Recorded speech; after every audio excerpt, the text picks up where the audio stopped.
Heyo, welcome everyone to Today in the Scene by Indie Arcade Wave. I'm Joe, your host, and here on In the Scene, we dive into what's happening in the arcade space, the indie developers, arcade owners and operators, and just news in the arcade space in general. So, a few things before we dive in. Just want to shout out the Galactic Battleground and Indie Arcade Wave shirts. I'll throw them up on the screen, as well as the new four-player tabletop and Konami version of Galactic Battleground. Those are up too. We've got those available for purchase on the Galactic Battleground website. The link is in the description. Now, I want to do something a little different this week. We've talked to lots of arcade owners, lots of developers, game developers, music artists, things like that. But I've been watching a lot of arcade documentaries lately. And I really want to talk to Bob Rose, who is the director of Token Taverns. It's a movie all about arcades, a lot of them down in Florida around the Tampa area. Glitch Bar, which we've had a bunch of people from Glitch Bar on to talk about the arcade. And I want to hear what the process was like of making this movie and what Bob learned along the way. So let's bring in Bob to talk about it. How you doing, Bob? Hey, how's it going? It's good to be It's here. going. Yeah, I'm glad you're on here. I'm happy to talk to you. I've been following the movie for oh god, it feels like over a year for sure. And then your social started going, and I was like, I need to see this. And then you've got it out now, so people can check out the movie on Vimeo and Amazon, and I'm sure there's gonna be more places in the near future. So let's just jump right into you, Bob. Just tell us about yourself. Like, who are you, and when did you play your first arcade game?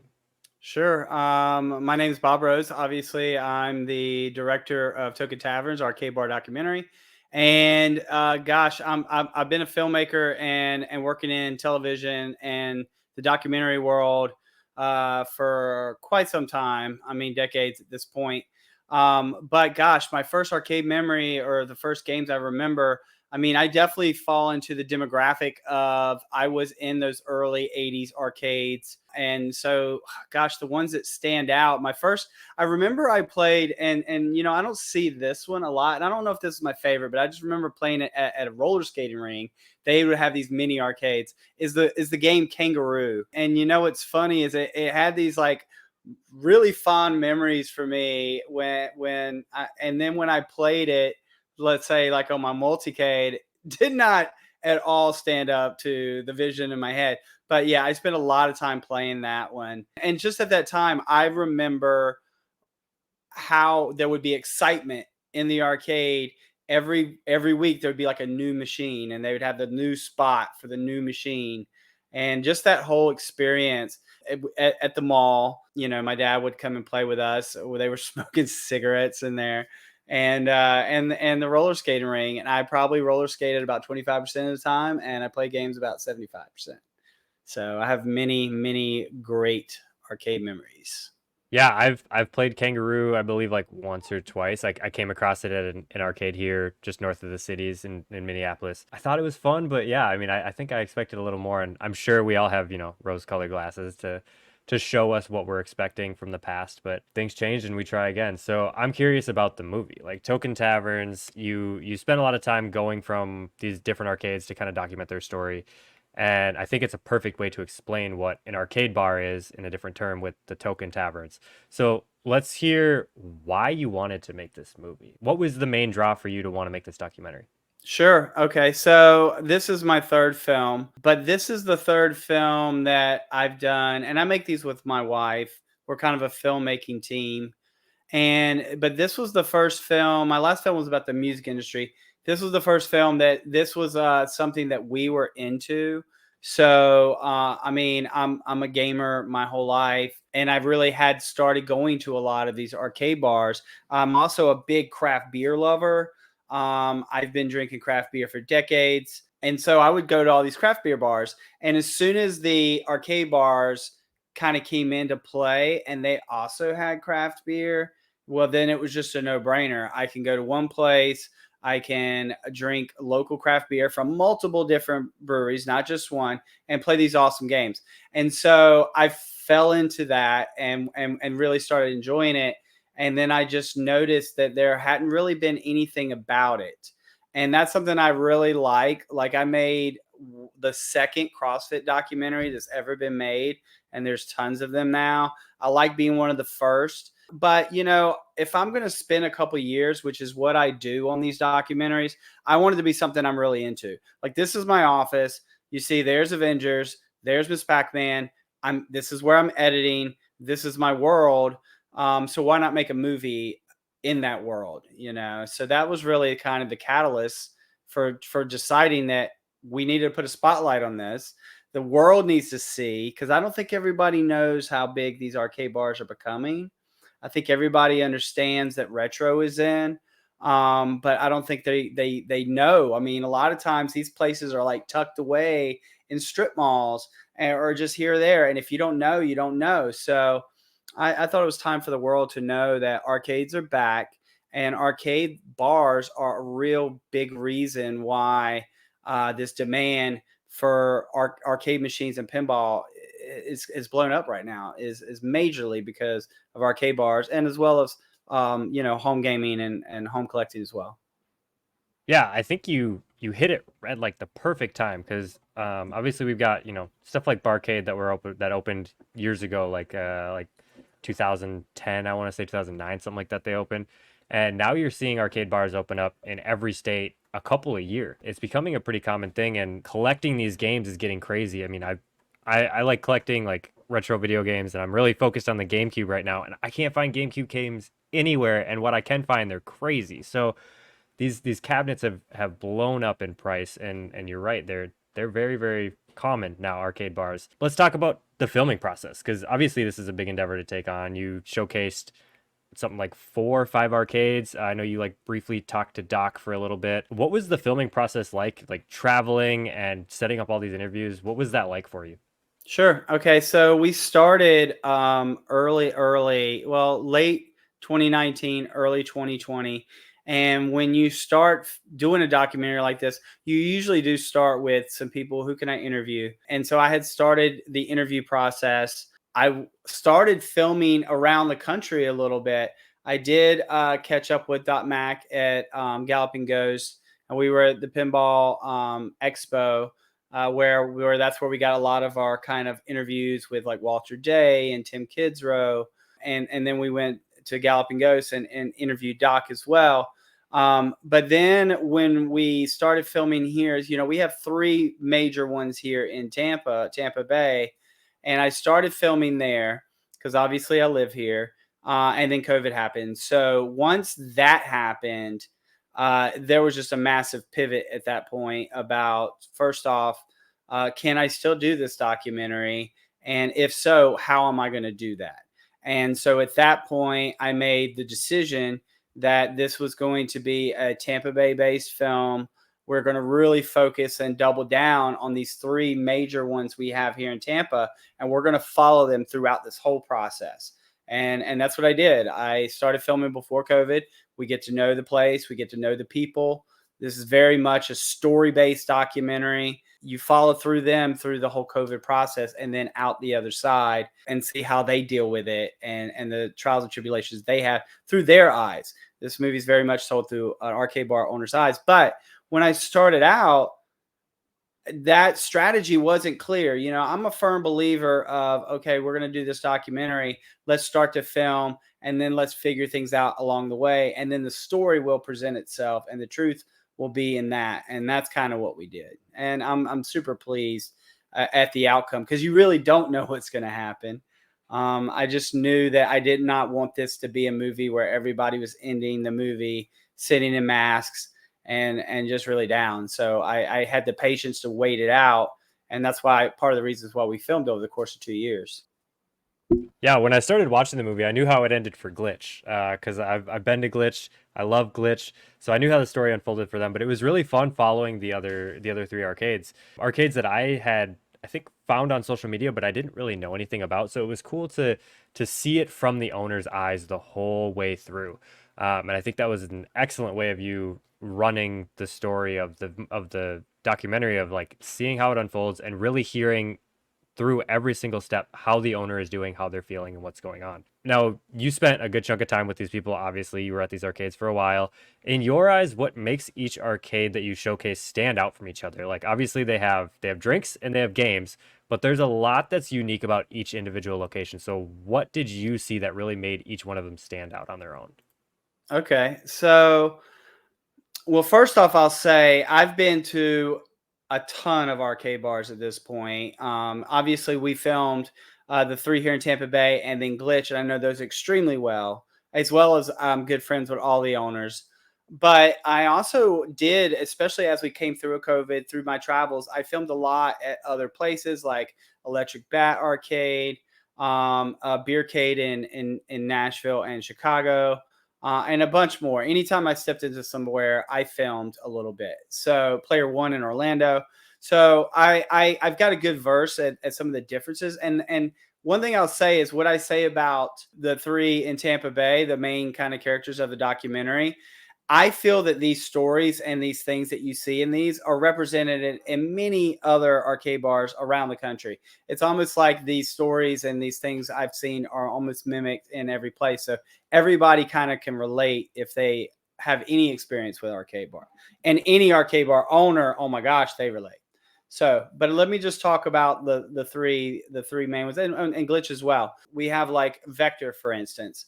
Vector and Clearwater, they pretty much are super dive bar, no aesthetic on the wall. It's all about the games. It's all about the community, really. And that's what's cool is he shows there that you don't have to have all of this stuff and all these crazy lights and Mario all over the wall and all this stuff to like have a really cool arcade bar. No, you can just have some super cool with some rare games and the pinball and the beer and provide an atmosphere where the people will come to you, and the people and the games are the aesthetic. Okay. So that's Vector. Parkade is similar in that it feels divey, but it is the most hardcore, straight up arcade of the three, meaning like a lot of machines in there for the size of the space, really packed in machines. It's all the standard stuff you would expect, along with some really cool rare stuff and ice cold beer and some stuff you just don't always see it all the time. Tapper cocktail table, which is an arcade beer like documentary. I'm very partial to Tapper. And but they're all about, they have super art, all like murals all over the wall, and they're very big into live music, and it's got more of a hip hop like Tribe Called Quest feel, I feel. So that's that. And then you have like Reboot, which is totally different, and it's more like Tron meets Blade Runner. And if you are there open till 3 o'clock every night, and if you're there like after 10 or 11 on the weekends, I mean, it's just a straight up party. If I'm there past 10:30, 11 on the weekend, I'm too old to be there, I feel. No, but no, it's not like that. It really isn't. There's definitely a younger crowd, and there's people there that you like know that like they are not going to be playing any games. They're just hanging out. And I think that's what's cool about these places is it is bringing in this crowd of people that it's just a great vibe, whether you're playing games or not. But around them, around the bar, there's people playing console games and there's people playing pinball that are totally not in that same scene at all. And they're all existing in the same spot. And I think that's something super unique about arcade bars is that you can be on the bad side of 40 and in one of these places at 2 o'clock and you don't feel too old to be there. And you can't do that at a lot of places. So yeah, they're all different in their own way. And I think that's what's cool is you'll always find something to connect you to that place. And there's also always something that's kind of unique to that. Especially in kind of like the what I call the mom and pop arcade bars. The owners are there, they're working, they fix the machines. They don't, the machines work, all that good stuff. So yeah, man, they're all different and awesome in like their own way. The way you were describing them was exactly how I thought of them at like after watching the documentary, like Parkade, totally like 90s hip hop, like all about it. I thought that was so cool that they had DJs in there all the time, like playing that 90s hip hop energy to like fit with the arcade. And Glitch Bar is one that you mentioned, and I've spent a lot of time at Glitch Bar. I've been down there like 3 times now. I know Dwight and Chris pretty well, and they stand out with indie games. They've got, Yes. I don't think they're missing one, honestly. Like they have almost every single indie game, and they've got a couple that they have the only ones in the country right now. Like Highlight Heroes was basically came from Glitch Bar. That was a dream from people in Orlando that put it there first. So let's talk about the indie scene and what you think about the indie arcade games that are coming out. Yeah, I mean, I think it's great, and I'm going to be straight up. like the indie game scene, it really cemented Glitch into the documentary. Like I You'll see if you watch the movie, I'm not able to feature them quite as much because of COVID and because I wasn't there a lot. But when I was there, the indie games that they had, it was really the big standout, and they're always getting more, which is crazy. I don't think a lot of people realize or even know that so many full size made for arcade machines are coming out, and it's such an easy thing to do, because these games are kind of retro in look, and honestly, they're very much kind of like the indie Xbox games, or even like some of the indie phone games in a form factor that's an arcade, or unique controls that you could only do on an arcade machine, which I think is super cool. I think it's amazing. I think also, we definitely feature a nice little section about Killer Queen. And I think what Bumble Bear has done with that game, a game that requires 10 people to play at the same time on one machine or two machines put together, and it's created such a craze, and people are just it's a subculture. It's a subculture within the arcade scene of people who are just playing Killer Queen. There's like massive national contests. I know they have some at Glitch as well.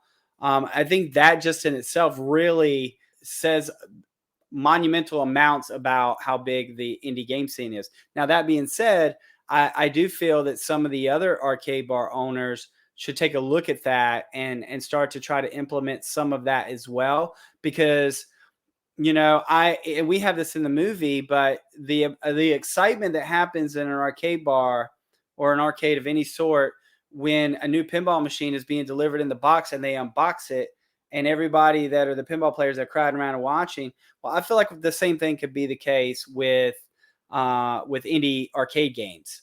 And I will say this: I've been to a lot, and I've only seen the indie games like in one other place besides Glitch, and nowhere like what they have. And they also have all the great old school classics that you would expect, along with great console games. This is a great mix there. But I notice that it seems to be that those indie games, especially at that place, are getting played more than some of the others, which I think says a lot about where the indie games are going. Yeah, I agree. I mean, just I'm not gonna like give out the numbers right now on everything, but that for Galactic Battleground, that is our number one location for plays is Glitch Bar. I mean, it gets played a ton there. So if you have a platform where it's like you pay to get in and then the games are on free play, it really pulls that barrier of entry into indie games of like, well, I'm gonna put money in this and see if I like it. People can try it 3, 4, 5, 6, 7, 8, 9 times and realize that they do like it, and then it starts to bring in friends, and you've got a whole new crowd of people, and like they have it set up. I mean, like you're talking about unique controls like Black Emperor with that longboard wheel, like that's so cool. That's such a unique thing to Yeah, have in the that's arcade. exactly what I was thinking about was the Black Emperor. And what you said about the free play, Black Emperor is a great example of that. Like you are going to crash and burn really Yep. fast quite a few times in the beginning. So, but once you get a little bit, you're like, I want more, I want more. And I don't think that probably would be the same if you lost your quarter in 15 seconds. Yeah, it's definitely not a deterrent if you got to try a second time, but it does work really well in those like pay to get in kind of models. I just like there's so many arcades in Florida. It's crazy to me. Like I have a spreadsheet of the whole country showing like what places have arcade bars, and Florida has a lot. So, what do you think it is about Florida that makes it such a great place for arcades? Well, I mean, obviously, Florida is a vacation destination. We've often been called the foothill of the United States, but it's sunny here most of the time. It's freaking hot most of the time.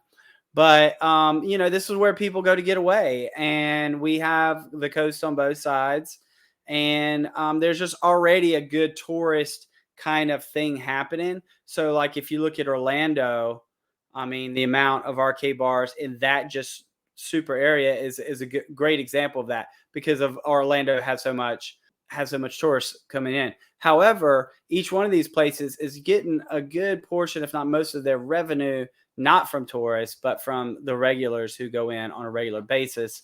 They are everywhere, and it's like literally okay. So we have a few here. There's another one that's opening here in a couple of weeks, just like maybe 20-30 minutes from my house. I'm not sure, man. I mean, I know that there's also some great distributors down here, like the one we featured in the movie, Little Shop of Games. He does pinball distributor. There's a lot of people here that work on it, like Neil Hernandez, and there's just a like what I've noticed from aside from Chicago, we've got it really mapped out with a great like track of people who are selling games, fixing games, and I think that coming out of post COVID, people are seeing that people want to go out and play games, and people are now kind of getting onto it to say like, okay, this could make some money. Now that can be scary sometimes because, to me, these things, the success of these is really kind of wrapped around the owner and how passionate they are about the hobby, because it is a hit or miss and it's a hospitality business. I mean, and I'll say this too, as far as arcade bar versus arcade, because people who don't drink beer or don't drink at all, they might not see that difference. But I'll tell you, as a business owner, you almost kind of have to have an arcade bar now. Like, it is super difficult to maintain a pay to play or a quarter and pay the bills with that. You really need that food item. You need that drink to make it happen. And I do think that speaks to a lot of why arcade bars are able to stay open more so than maybe just what you would call a typical arcade. Aside from somebody like Doc Mack, who has like the Disney World of arcades, right? But yeah, I mean, I don't know, man. I love Florida. It's definitely super hot here a lot of times. They are there. I don't know, man. I mean, I know that when I drive just up to Georgia, which it takes me maybe 3 hours, 4 hours to get out of the state because we're kind of in the mid part. I pass. There's a few arcade bars that I'll usually will stop on the way, just because I call it a convenience stop, So yeah, man, Florida, it's great for arcades. Yeah, I mean, you're definitely right about that, it being warm there all the time. I'm in Minnesota, so going down to Glitch in February, March is like prime time, and that's when they hold their Killer Queen tournament. I love going down there for that. Shout out Neil Hernandez, the guy. He took me all around Miami the last time I was down there, so that was awesome. And yeah, I mean, it's just I think you hit the nail on the head with the arcade bar side of it. Like having the food, having the drinks, like really, really helps you sustain. And I know that gave Dwight and Chris a ton of freedom to buy these indie games because the bar was making so much money that they could take the risk on the game. And I think it paid off for them in the end because, they're the location in the US. I can only think of two other arcades in the entire US that have as many indie games as he does.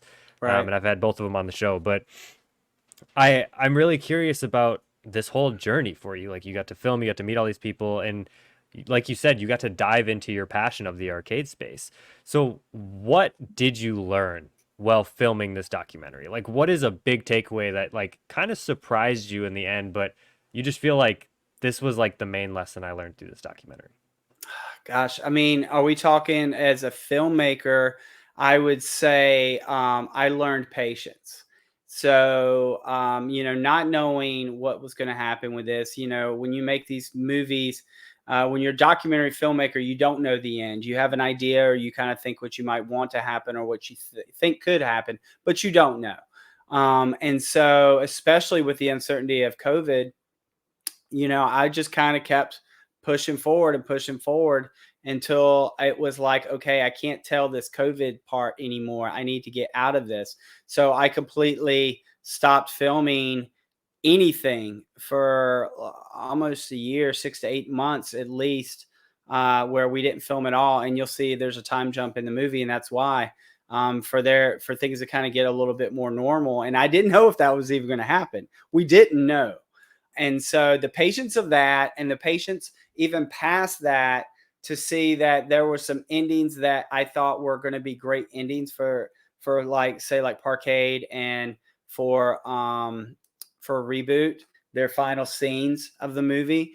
I wanted to wait for that, and so I did, and through that, even through post waiting for that, because I waited for that, then I met up with people, all these synthwave artists at Neon Retro Fest here in Tampa, and even after I had an edited cut of the film, I called my distributor and I said, I want to push off on delivering to you and give me a month to put in more music. And I got 12 different artists, over 20 tracks of new music. It basically has a synthwave soundtrack with established artists that did not exist in my first screenings. Even in my first screening, when I first showed the movie and at a film festival in April, did not have this.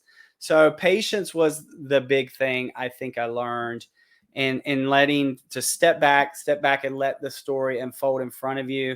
And I could have rushed this movie out, and I think it would have hurt the film tremendously, and we would have lost a lot of heart. We would have lost a lot of an emotion from the story, and it just wouldn't be the same movie. So yeah, I'd say patience, man, because a lot of people would say, like, why do you film for 2 years? Why did you film in 2020 and it's coming out in 2023? And it's all been a great that's the way it happened. And it also was weird because the second it really starts to come out is like where I feel like we're kind of peaking on the retro scene and this hobby of ours. Clearly patience. Like that's a long time to film. That's a long time to be working on a project and be like, I want to get this out, but it's not there yet. Like I'm waiting for one more thing, and I love bringing the synthwave artists in there. Like I've become good friends with Street Cleaner since I started this, and he's made a couple games. He's a synthwave artist in California, and like these guys are cool. They love video games too, and their music is so iconic to the games. Like all the old games, you hear synthwave. Like it's really iconic to a lot of these. Let's wrap everything up. That's really what I had for questions for you. I want you to shout out social medias. Where can people watch the film? Things like that. Sure. Okay. We are we're out on Amazon. That's big right now. So just he'll have the link in the description, or you just go on Amazon, type in Token Taverns. We also have a link on a private, like a Vimeo on demand. We should be on Google Play. If we're not, we're going to be out very soon. Those are your main avenues, especially between Google Play and Amazon. And it's for rental and purchase digitally. And so that's our first window. Our second window, which I am actually working on right now as we speak, is the Blu-ray. So we will have a Blu-ray coming out as well as a DVD. DVD will be pretty basic, but the Blu-ray will have some special features. I'm doing a whole edit about the road show that we did this summer, where we screened at like 5 different places, as well as a kind of a gag reel in there. And also I did director's commentary with Retro Ralph, who's in the film. So we're really excited about that. Everybody's been asking about physical media. That's going to be the big one. And then I'm also, and this is kind of a some little tip or a little whatever, is we're working on some special edition VHSs, where we're actually going to put the film on VHS in a special edition, like clamshell case, kind of like your Disney or your horror movies from the 80s, with a special kind of pulpy 80s looking, maybe horror movie inspired cover. So we're going to have those as well, probably for purchase on our website, which is going to come out soon as well. It's not out yet, but on our website, and then also at cons. So that's really the main stuff we have in the works. And we're working on, with the website, we're going to have a lot of crazy merch. I have a special edition, a Super Mario Bros. Nintendo looks just like the cartridge, but it's Token Tavern shirt that we're about to release as well. So yeah, that's it, man. The main thing is watch the movie. I mean, this movie is for the community, and we want you to watch it, and we want to know what you think of it. Yeah, I love it. I'm going to throw all those links down below. The documentary is awesome. If you haven't seen it, you need to. Like, this isn't me suggesting it. Like, you need to go watch it. I really enjoyed it. I've been bugging Bob for a long time. Like, since I first saw stuff, I was like, when is it coming out? I saw him showcase it at a convention. I was like, why can't I see it? And I was not disappointed. I was very happy with the film. It was a great coverage of the space and letting people know about it. I was very happy Galactic Battleground made the cut for a little bit there. Um, but I just want to say thank you, Bob, for coming on here. You guys need to check this stuff out. The collector stuff is really cool, so grab that too. Thanks for making this movie. Like as a member of the community, I appreciate it. I love to see the stories and hear from arcade owners. That's why I do these interviews. And if you guys are still watching, don't forget to like, share, and subscribe. It helps us a ton. The wave will continue to grow, and we can all ride it together. We've got the t-shirts and the cabinets. Don't forget to check those out and buy some at galacticbattleground.com. But until next time, peace. Peace.